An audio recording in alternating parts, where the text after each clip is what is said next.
Coming up on Arirang News, data shows South Korean consumers had a brighter outlook in September, even with the latest wave of the pandemic. Time will tell if that holds, though, and it might not if social distancing gets stricter. North Korea launches a short-range missile into the East Sea. Not clear yet whether it was a ballistic missile, but analysts say the regime might be looking to see whether or not the launch is labeled by South Korea as a provocation. And the number of coronavirus cases in South Korea was again above 2,000 on Tuesday. There's concern about another couple of holidays next month, which could help the virus spread, but the authorities are also looking at easing the distancing rules. It's 5 p.m. here in Seoul. Thank you for joining us on Arirang News. I'm Devin Whiting. Consumers in South Korea are apparently feeling better about the economy this month, even as the country grapples with the fourth wave of COVID-19. However, the Bank of Korea says the figure could drop again, depending on variables like potentially even stricter social distancing rules. Kim Sung-min reports. South Korea's consumer sentiment in September rebounded for the first time in 3 months, despite the continuous spread of COVID-19. Data from the Bank of Korea shows the composite consumer sentiment index came in at 103.8, up 1.3 points from the previous month. This follows consecutive months of seeing deteriorated consumer sentiment from July to August amid the resurgence of the virus. While the country's daily caseload for the virus is still at its peak, hovering around 2,000, progress in vaccination and robust exports led to the improvement. The central bank said the longer the pandemic lasts, the less impact the virus situation has on consumers. In fact, even as the fourth wave of infections eroded consumer sentiment in July and August, the reading was still above 100, indicating that more people were optimistic about the state of the economy than pessimistic. However, it is yet too early to say whether or not the figure will continue an upward trend in the months to follow. The BOK believes that the increase was very limited so that the virus situation, as well as potential changes in social distancing rules, could become variables that pull the figure down again. Kim Sung-min, Arirang News. The South Korean company SK Innovation, which makes batteries for electric cars, is expanding its global production capacity. The company said Tuesday that it'll invest another $4.3 billion to build more plants in the U.S. with Ford. SK Innovation said the size of the investment reflects the growing number of batteries needed in its joint venture with the American auto giant. In May, the company signed an MOU for a joint venture dubbed Blue Oval SK to manufacture battery cells in a bid to lead the U.S. electric vehicle market. As South Korea's population skews older and older, the number of deaths in the country rose to an all-time high last year. According to Statistics Korea, the total number of deaths in 2020 amounted to nearly 305,000, an increase from the year before of 3.3%. It's the highest figure recorded since the agency began compiling data in 1983. As for cause of death, cancer is still the leading factor, followed by heart disease and pneumonia. In the southwestern part of the country, a new tunnel under the sea to be built in the next few years will cut the travel time between the cities of Yeosu and Namhae from more than an hour down to 10 minutes. The project was confirmed today by the Land Ministry. It'll span more than 7 kilometers between the two cities, which both jut out right next to each other from the southern coast, but are separated by water. The project is scheduled to be completed within the next 5 years. This is part of the Land Ministry's 5th National Road Construction Plan, which includes 116 projects with a budget of 10 trillion won, or over $8 billion.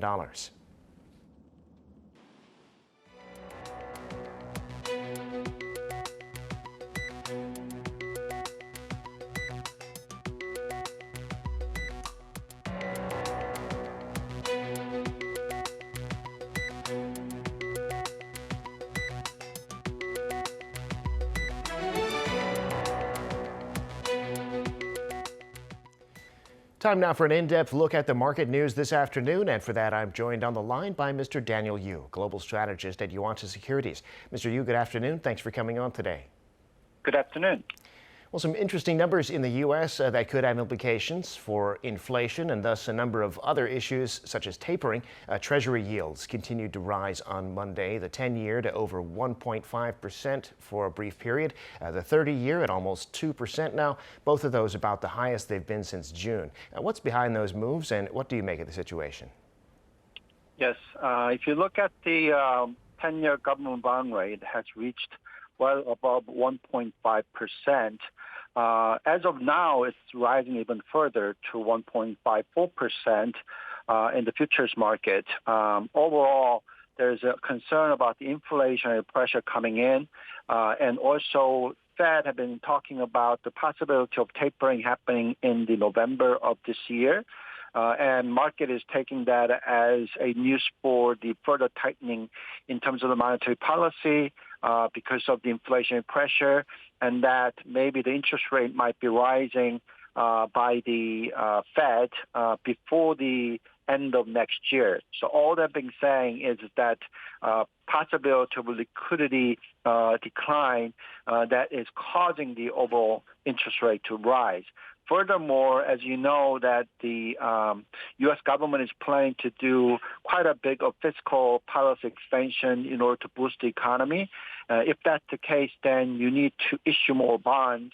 Obviously, supply and demand picture is showing that if that's the case, then interest rate is expected to rise. So all that is resulting into the interest rate trend.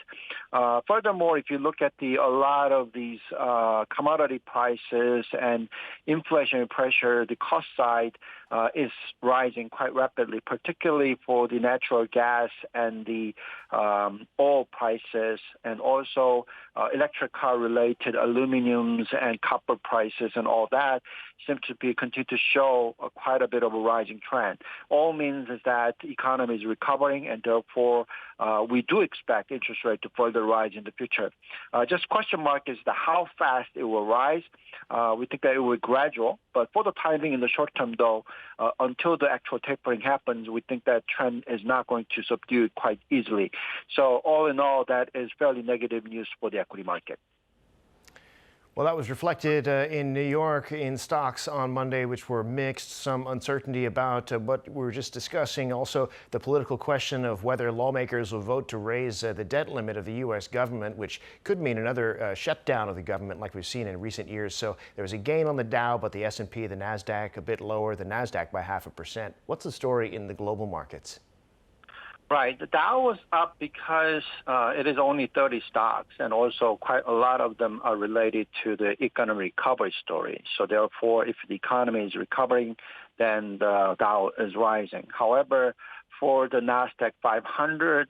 S&P 500 and NASDAQ, more than 1,000, obviously they are all showing a declining trend because of the expected higher interest rate environment.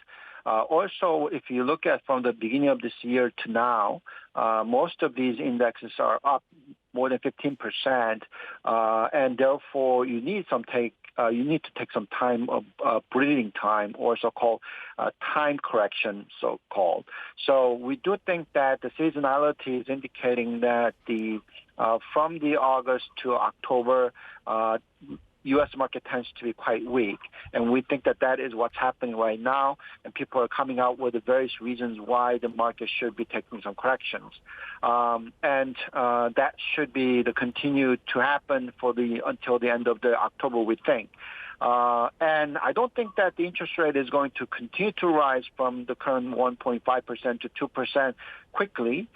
We think that it will be a gradual process, but nevertheless, the rising trend and the tapering issues and the uncertainty about inflationary pressures are all causing the market to take some breathing time. However, at the end of the story will be what's happening to the earnings growth based on the economic growth. We think the economy is rising quite nicely, and therefore the earnings picture should be reasonable. And we don't think that inflation pressure is going to be where it's going to be any hyperinflation period. We do see that some of the inflations are coming in, but it doesn't happen all around all the commodity prices, but it's just a few of them. So all in all, the trend is going to be short-term correctional period. We think that we should use that as an opportunity to invest in the future. Well, Korean stocks today off quite a bit, selling by foreigners and institutions, but many retail investors, like we've been seeing, buying the dip, so to speak, perhaps, and the Kospi closing below 3,100. Tell us about the domestic market. Right. If you look at the overall market for Korea, foreign investors are not necessarily a seller of the market. If you look at the individuals continue to buy of the market, and also basically foreign investors are taking some time of breathing time, where they're not really net selling or net buying, and just looking at what's happening to the market. Also, obviously, the foreigners are not going to be a major buyer of the market as long as the interest rate environment and the dollar environment is in a such that the Korean won continue to depreciate. Right now, if you look at the numbers as of today, Korean won has depreciated to 1185.5. So the trend is not really subduing. We need to see that stabilizes and that the won needs to appreciate in order for foreign investors to come back to the market. We're not seeing that happening immediately. We think that it may take some time period where the U.S. interest rate environment is rising, the tapering is expected to happen, and the dollar is not in a weakening period where it seems to be fairly stable to a little bit strong. So what that means is that we're not going to see Korean markets to take a very strong move in terms of the rising trend or falling trend. It's just going to be quite boring, I guess, so-called period for the time being. However, as I've been saying about the U.S. market, Korean market also has very strong fundamentals, and that earnings growth for this year is over 75% year on year. And therefore, if the dividend payout ratio rises for the end of this year, then we think the Korean market will be quite good position to further rise in the future. But for the time being, continued uncertainty in U.S. market, higher interest rate environment, tapering issues, all causing market to do some corrections. Yeah, and a little bit more about the issue. You mentioned the Korean currency, perhaps contrary to some people's expectations, depreciating recently a number of times in the past several days, including today, well above 1180, 1185 even. It's about where we stand now. What's causing that move, and what's your outlook on that front? Right. I think that's really related to what's happening to U.S. You've been seeing that U.S. interest rate rising from about 1.3 to now well above 1.5. It might be hitting to as high as 1.8, what was the previous recent peak. It might be moving in that direction. As long as that trend continues, then people will be worried about the Fed raising interest rate. And when you have that kind of environment and tapering is tapering is happening where the liquidity injection is reduced, then people think that, okay, maybe then money will be flowing into U.S. market rather than the emerging market. So that is the reason why we think that the Korean won is depreciating this much. However, if you look at the fundamentals of Korea, looking at the net export numbers, the current account surpluses, overall economic growth rate, and overall interest rate environment versus U.S., all indicating that Korean won should not be depreciating that much. Fundamentally, we think that Korea is very strong at this point in time. So I guess the momentum of short term, we do worry about the currency going up a little bit further up to maybe 1190 or so. But we think that that is a very high end of the trading range. We think that over the next 1 year period, we think that Korean won can have quite a room for appreciation. So that happens, then overall equity market will rise as well. But for the time being, foreign investors are selling or not buying, and U.S. rates are rising and dollars are strengthening. So all that is resulting into the current short-term volatility of the Korean won. Got it. All right, Mr. Yu, we'll have to leave it there for today. Thank you, as always, for sharing your insights. We appreciate it. Thank you very much.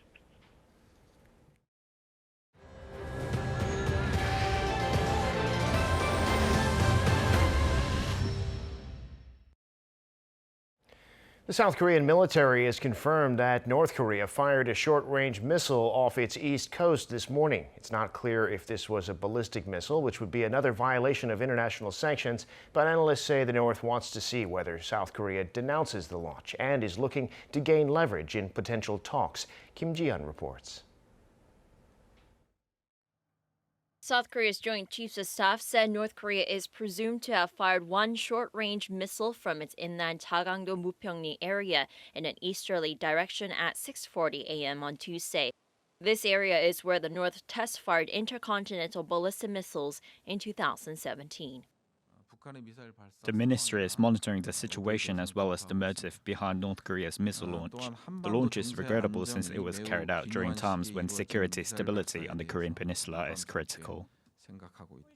The recent launch is seen as yet another provocation less than 2 weeks after the North test-fired long-range cruise missiles and modified versions of its KN-23 Iskander-class ballistic missile from a train. This is also North Korea's sixth military provocation this year. The launch came 3 days after Kim Yo-jong's sister of North Korean leader Kim Jong-un said that the North could declare a formal end to the Korean War, as suggested by the South, and even discussed the possibility of a summit on the condition that Seoul drops its double standards and hostile attitudes toward the regime. This comes as the North attempts to see whether South Korea will denounce the launch following the warning about the double standards, criticizing the North while others conduct weapons tests without such criticism. Observers say it's a tactic used to sour inter-Korean relations in order to gain the upper hand in future negotiations and dramatically reconnect the two Koreas' direct communications line before making a conciliatory gesture when it sees that the timing is right, which is when South Korea and the U.S. make some concessions. Kim Ji-yeon, Arirang News.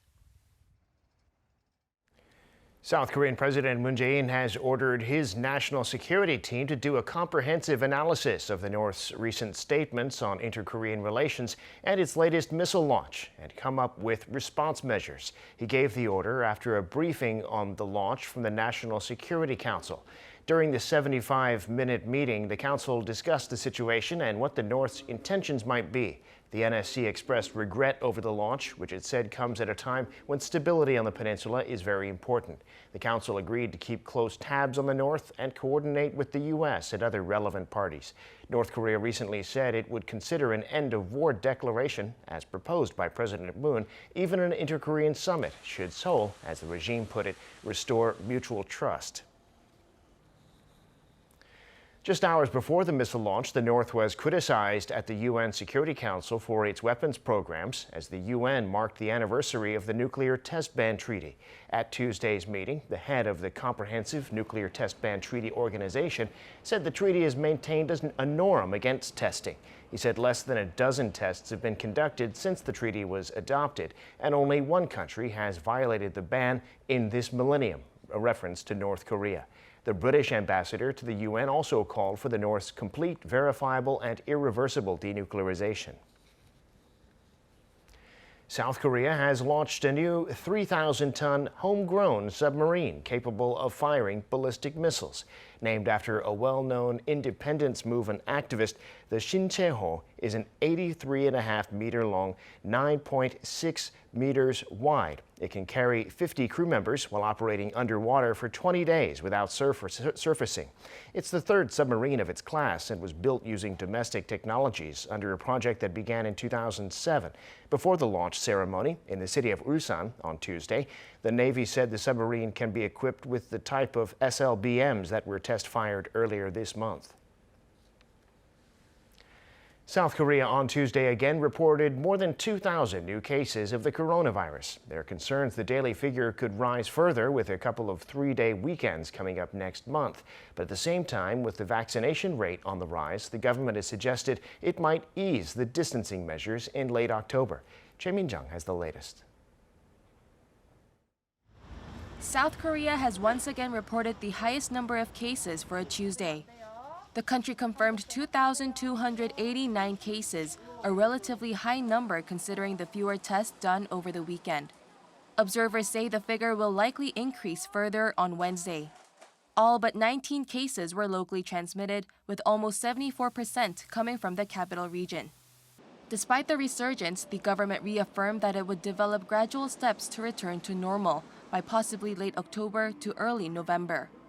This is when more than 90% of the elderly population and 80% of the adult population is expected to be fully vaccinated. As experts agree, taking steps back to normal is a direction we must take.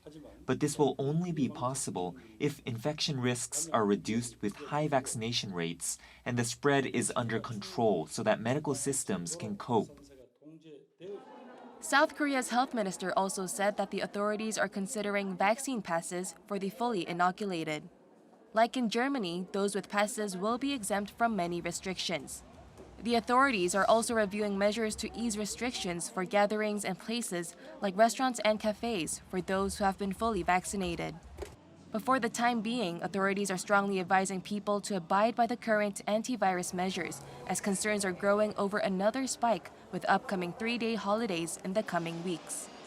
Choi Min-jung, Arirang News. President Moon says his administration will do its best until the very end of his term next year to achieve a great transformation of South Korea. Speaking in Tuesday's cabinet meeting, Moon said with a heavy sense of responsibility that his government will establish the foundation for this great transformation to address issues such as COVID-19, climate change, and the Fourth Industrial Revolution. Moon also said we can no longer delay going back to normal life and called for people's active participation in the country's antivirus efforts and the vaccination campaign. But he noted that the road back to normal life will be difficult, noting the recent uptick in new infections. Moon's 5-year term will end in May next year. Japan has filed a strong complaint to the South Korean government over a local court ordering the assets of a Japanese company in Korea to be sold to compensate the victims of wartime forced labor. Observers say this could cause the already tense ties between Seoul and Tokyo to deteriorate even further. Yoon Jung-min reports. Japanese Foreign Minister Toshimitsu Motegi expressed deep regret over a South Korean court order to sell Mitsubishi Heavy Industries assets in South Korea in order to compensate Korean victims of wartime forced labor. He said in Tuesday's briefing that Tokyo has filed a complaint to the South Korean government and summoned a Korean diplomat based in Japan. Motegi added that he urged proper measures from his South Korean counterpart Chung Eui-yong during their meeting last week. Japan has been warning that the liquidation of Japanese companies' assets would cause serious consequences and insisting that compensation issues have been settled under a treaty signed between the two countries in 1965 to normalize ties. Tokyo also says that Seoul is violating international laws. In response, the South Korean Foreign Ministry said that such claims are one-sided and arbitrary.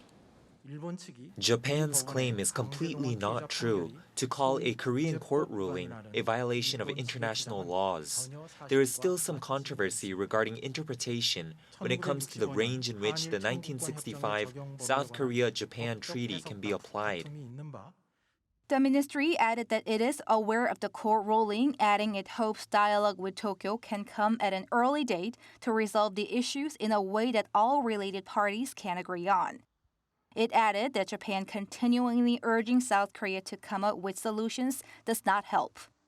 On Monday, the Daejeon District Court ordered the sale of Mitsubishi Heavy Industries' trademark rights and patents in Korea to compensate two female plaintiffs who are now in their 90s. This comes as Mitsubishi refused to comply with a 2018 Korean top court ruling to compensate the victims of forced labor. Experts predict that the already tense Seoul-Tokyo ties are likely to worsen. Basically, the Japanese government has warned continuously about the threat of liquidation, and Japan may react to this issue strongly ahead of the upcoming elections. Experts added there are still procedures left before any sell-off, such as an appraisal and auction, so the two governments are likely to continue to find ways to avoid the situation from deteriorating any further. Yoon Jung-min, Arirang News. And that brings us to the end of this newscast. Thank you for watching. More live news coming your way at 7 p.m. Korea time.